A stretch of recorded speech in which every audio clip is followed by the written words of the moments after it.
Hello everyone. सो इस video में हम बात करने वाले हैं यहाँ पर मल्टीपल डिलॉयट की प्रोफाइल्स के बारे में और अभी जो करंट हायरिंग स्टेटस चल रहा है एंड फ्यूचर में हमें डिलॉयट की तरफ से कौन सी हायरिंग्स देखने को मिलेंगी उन सभी के बारे में हम यहाँ इस वीडियो में डिस्कस करने वाले हैं। The video is very very important. एक वीडियो में आपको सारी क्लैरिटी मिल जाएगी, सो मैं आपसे रिक्वेस्ट करूंगा कि ध्यान से सुनते जाना मैं जो बता रहा हूँ, बिकॉज आपकी फ्यूचर में आने वाली मास हायरिंग्स का इस वीडियो से आपको एक अच्छी क्लैरिटी मिल जाएगी अराउंड डिलॉयट। ओके, स्टार्ट करना चाहूंगा डिलॉयट एनएलए के साथ। सो इस बार का जो डिलॉयट एनएलए का अनाउंसमेंट हुआ है, आप लोगों ने एक चीज नोटिस करी होगी और मैं आपको इसमें एक चीज और नोटिस करवा दूंगा, दैट इज कि डिलॉयट एनएलए का अनाउंसमेंट इस बार बिल्कुल डिलॉयट ओटीएन जैसा है। जो डिलॉयट ओटीएन का अनाउंसमेंट होता था, मतलब उसमें 6 महीने की ट्रेनिंग्स होगी और ट्रेनिंग्स के बाद यहाँ पर आपको ज्वाइन करनी है डिलॉयट। ठीक है, ये सब डिलॉयट ओटीएन में होता था, इस बार ये चीज़ एनएलए में मतलब इसमें इंटरेक्ट की गई है। बट यहाँ पर मैं आपको एक चीज़ बताना चाहूँगा कि यहाँ पर अगर फ्यूचर की बात करें, देयर इज अ चांस कि यहाँ पर आपको एक और एनएलए का अनाउंसमेंट देखने को मिल सकता है। बिकॉज इस बार अगर आप देखोगे तो ये साइबर सिक्योरिटी गुरुकुल वाला आया है साइबर सिक्योरिटी के लिए। ये पूरी जो प्रोफाइल्स हैं ये हर साल पिछली साल तक ओटीएन में इंटीग्रेट करी जाती थी, बट इस बार एनएलए का नाम रख दिया है। तो हो सकता है कि एक और एनएलए देखने को मिले जो कि आपका जेनरिक होगा, बिकॉज डिलॉयट में जैसे एसएपी है, बहुत बड़ा मॉड्यूल है, तो उसकी तो कोई हायरिंग हुई नहीं। फिर अगर साइबर सिक्योरिटी में चले गए तो मेरे हिसाब से मुझे ऐसा लगता है कि एक और एनएलए का अनाउंसमेंट यहाँ पर डिलॉयट की तरफ से देखने को आपको फ्यूचर में मिल सकता है। और वो शायद ऐसा एनएलए होगा जिसमें शायद डायरेक्ट जॉब लग जाए। ठीक है, मतलब ये ट्रेनिंग का झंझट नहीं होगा कि 6 महीने आपको ट्रेनिंग्स अटेंड करनी है। देयर इज अ चांस कि ऐसा एनएलए यहाँ पर फ्यूचर में आ सकता है। ठीक है, दूसरी बात एक और क्लियर करना चाहूंगा, काफी बच्चे बोल रहे हैं कि 2024 बैच को तो एलिजिबल रखा ही नहीं है एनएलए में। तो देखो, अगर कोई चीज आपकी आंखों के सामने से चली जाती है तो चली जाती है। 2024 के लिए एनएलए की हायरिंग लास्ट ईयर हुई थी। हर आदमी को एक बार मौका मिलता है, अगर उस मौके को निकाल लो तो ठीक है, वरना हर साल मौका नहीं मिलता है। Same thing goes with TCS. अब टीसीएस फ्री एनक्यूटी का अनाउंसमेंट हुआ था 2024 बैच के लिए। टीसीएस की तरफ से नेक्स्ट ईयर अनाउंसमेंट होगा 2025 बैच के लिए। फिर अगर 2024 बैच वाले आके बोलेंगे अरे यार 2025 बैच एलिजिबल है, हमारी तो हायरिंग होती ही नहीं है, तो ऐसा नहीं है। आपकी भी हायरिंग हुई थी।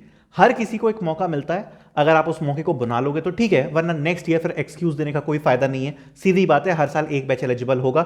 Same goes with Deloitte, same goes with TCS. ठीक है, तो जब उस ईयर हायरिंग हो रही है तो उस ईयर करो, नेक्स्ट ईयर के लिए फिर मत सोच के बैठा करो। ठीक है, दूसरी बात यहां पर अगर बात करते हैं फ्यूचर की, तो जैसा मैंने बताया एक एनालिस्ट शायद देखने को मिल जाए जेनरिक वाला, बिकॉज साइबर सिक्योरिटी वाला आया है तो कोई खास उम्मीद है, मतलब है, लेकिन मतलब जेनरिक एनएलए आना चाहिए। ठीक है, दूसरी बात मैं एक और चीज बोलना चाहूंगा कि टॉकिंग अबाउट डिलॉयट एनएलए जो कि एक बड़ी हायरिंग होती है, मास हायरिंग होती है। ठीक है, तो उस लेवल की तो बात ठीक है, बट यहाँ पर अभी जो 2 हायरिंग्स चल रही थी, बीटीए वाली एक चल रही थी, दूसरी एसोसिएट एनालिस्ट वाली, तो यहाँ पर भी आपको चीजें क्लियर करना चाहूंगा।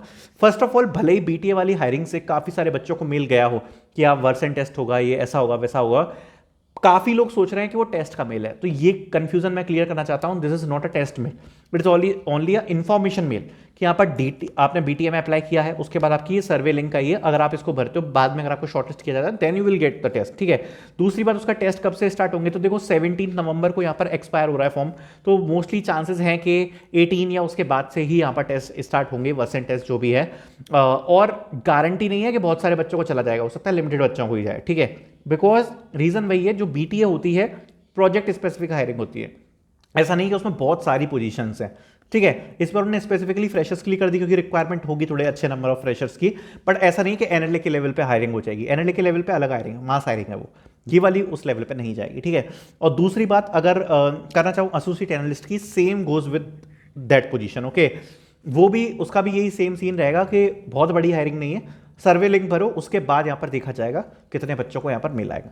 Not talking about the future, तो यहाँ पर मैं आपको एक चीज यहाँ पर डिलॉयट की तरफ से क्लियर करना चाहता हूँ, ये जो 2 पोजीशन है बीटीए और एसोसिएट एनालिस्ट, इसमें ट्रेनिंग वगैरह का कोई झंझट नहीं रहेगा। सीधे आपने अप्लाई किया, अप्लाई करने के बाद यहाँ पर आपको जॉब लग जाती है। टॉकिंग अबाउट एनएलए, एनएलए में जब आप अप्लाई करोगे, अप्लाई करने के बाद you need to go for 6 months training, जो कि आपकी उड़ीसा भुवनेश्वर में होती है। It will be a compact training जिसमें आपका पूरा फुल टाइम फ्लैट जाएगा, 8 आवर्स का डेली। यहाँ पर आपके वीकली असेसमेंट्स होंगे, आपका लास्ट में एक एग्जाम होता है, उस एग्जाम को आपको क्लियर करना पड़ेगा। If you able to clear that exam you will get job in Deloitte.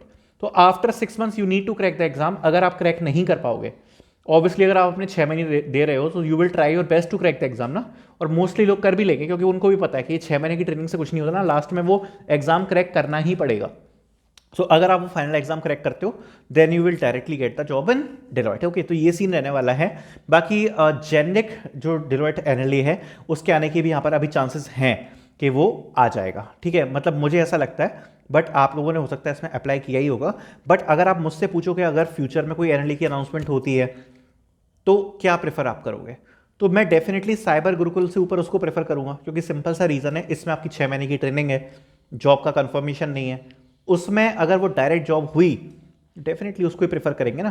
तो ये यहाँ पर इंपैक्ट रहता है। बट देखो फ्यूचर का कुछ भरोसा नहीं रहता, दैट्स वाई आई सेड कि इसमें आप अप्लाई जरूर कर देना। ठीक है, दूसरी बात, इसको आगे बढ़ाते हुए अगर मैं यहाँ पर बताऊँ कि डिलॉयट में फ्यूचर में आने वाली हायरिंग्स में जितनी भी हायरिंग डायरेक्ट कैरियर पेज पे पोस्ट करी जाती हैं, लाइक ये बीटीए वाली हुई, एसोसिएट एनालिस्ट वाली हुई, these all are for graduate students. इसमें 2025 बैच एलिजिबल नहीं रहेगा, इसमें आपका 2024 बैच है उससे पहले वाले बैचेस एलिजिबल रहेंगे। ठीक है, तो इसमें मत कंफ्यूज होना कि आप लोग उसमें अप्लाई कर दो, उसमें आपको अप्लाई नहीं करना है। उसमें 2025 2024 2023 ये वाले बैच अप्लाई करेंगे। लाइक अभी रिसेंटली बीटीए की आई थी, एसोसिएट एनालिस्ट की आई थी, तो ये सब में 2024 और पहले वाले बैच ही अप्लाई करेंगे।